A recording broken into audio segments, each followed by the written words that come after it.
नमस्कार मंडळी, तुमचं पुन्हा एकदा स्वागत आहे आजच्या व्हिडिओमध्ये। आजचा टॉपिक असा आहे की आपल्याला बऱ्याच वेळा वाटतं आपण चांगल्या गोष्टी सगळ्या करत असतो, आपण पैसे इन्व्हेस्ट करत असतो, बजेटिंग करत असतो, पण असं काही एक्साइटमेंट वाटत नाही। आपल्याला वाटतं की यार मी हे सगळं करतोय, पण याचा खरंच मला फ्युचरमध्ये फायदा होणार आहे का? मी श्रीमंत होणार आहे का हे सगळ्या गोष्टी करून? जर का ह्या 5 गोष्टी तुम्ही करत असाल तर तुम्हाला 100% श्रीमंती तुमच्या आयुष्यामध्ये मिळणार आहे। तर त्या 5 कोणत्या गोष्टी आहेत मी तुम्हाला आज सांगणार आहे। तर पहिली गोष्ट म्हणजे तुम्ही कोणतेही अननेसेसरी लोन घेत नाही। म्हणजे बऱ्याचशा लोकांना एखादा आयफोन घ्यायचा आहे किंवा एखादी ट्रिप करायची आहे किंवा काहीतरी घरामध्ये रिनोव्हेशन करायचं ज्याची आत्ता खरंच काही गरज नाही त्यासाठी लोन घेणार किंवा अशा अननेसेसरी गोष्टींसाठी लोन घेतात। ह्या गोष्टी जर का तुम्ही करत नसाल तर तुम्ही 100% श्रीमंतीच्या मार्गावरती आहात। आता ही दुसरी गोष्ट जर का तुम्ही करत असाल तर तुम्ही नक्कीच श्रीमंतीच्या मार्गावर आहे। ते म्हणजे तुम्ही तुमचं क्रेडिट कार्ड खूप जास्त प्रेमाने वापरता। म्हणजे तुम्ही तुमचं क्रेडिट कार्ड समजा 1,00,000 त्याचं लिमिट असेल तर ते 30,000पर्यंतच वापरता, म्हणजे 30%पेक्षा कमी। त्याचं बिल वेळेवरती पे करता, त्याच्यावरती कोणते जास्त EMI घेत नाही। त्यासोबतच त्याच्यामुळे तुमचा सिबिल स्कोअर जो आहे ते इम्प्रूव्ह करण्यासाठी त्यावरती तुम्ही प्रयत्न करता, जेणेकरून तुमचं जे पुढं घरासाठी किंवा गाडीसाठी कर्ज घ्यायला लागणार आहे ते तुम्हाला चांगले स्वस्तात मिळतील। अशा गोष्टींसाठीच तुम्ही क्रेडिट कार्ड यूज करता।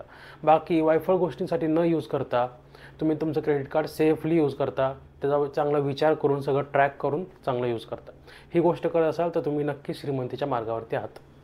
आता ही तिसरी गोष्ट जर का तुम्ही करत असाल तर तुम्ही तुमच्या श्रीमंतीच्या फाउंडेशन लेयर तुम्ही ऑलरेडी पूर्ण केला आहे। तो म्हणजे काय की तुम्ही बजेटिंग करता आणि त्याचं मान पण राखता।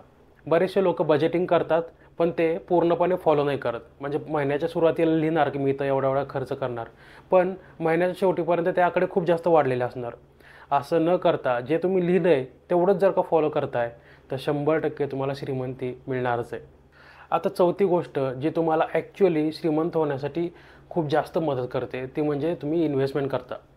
आता प्रत्येक जणाचं असतं की मी 5,000चा SIP करतो, 10,000 रुपये इन्व्हेस्ट करतो, पण जर का तुम्ही हे करता जर का तुम्ही दर महिन्याला काही ना काहीतरी इन्व्हेस्टमेंट करताय, तुम्ही काहीतरी SIP करताय, काहीतरी गोल्ड घेताय किंवा काहीतरी तुम्ही ETF घेताय, काहीतरी दुसरं तुमचं काही SIP चालू आहे, तुम्ही कुठल्या तरी म्युच्युअल फंडमध्ये पैसे टाकलेत, कुठला तरी स्टॉक घेताय, अशी काही ना काही इन्व्हेस्टमेंट तुमची चालूच आहे।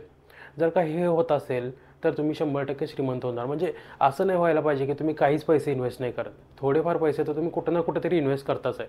आता हे इन्व्हेस्टमेंट जर का तुमच्या स्वतःच्या स्किल इम्प्रूव्ह करण्यासाठी असेल तरीसुद्धा ती एक टाईपची इन्व्हेस्टमेंटच म्हणू शकतो, कारण की तुमच्या स्किल इम्प्रूव्ह केल्यानंतर तुम्हाला सॅलरी वाढते आणि तुम्ही अजून जास्त पैसे कमवू शकता।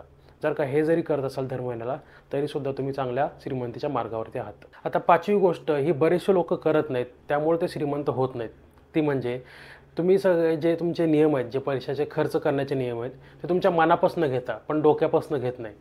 आता हे जे करतात ते कधी श्रीमंत नाही होऊ शकत, कारण की त्यांना वाटतं की यार काहीतरी नवीन एखादी गोष्ट आली, नवीन एखादा आयफोन आला लगेच घेऊया, नवीन iPad आला लगेच घेऊया, नवीन ॲपलचा फोन किंवा एखादा लॅपटॉप आला आहे किंवा एखादी चांगली गाडी आली बाजारात किंवा असं काहीतरी एखादी इंटरनॅशनल वेकेशन डिस्काउंटवरती चालू आहे ते करूया, एखादी फ्लाईट बुक करूया, काही पण असेल। ह्या सगळ्या गोष्टी जर का आपण करत असेल तर समजून घ्यायचं की आपण श्रीमंत नाही होणार।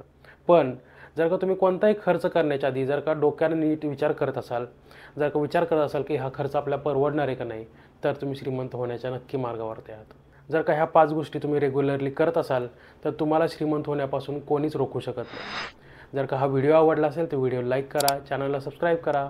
Thank you for watching, stay curious, bye bye.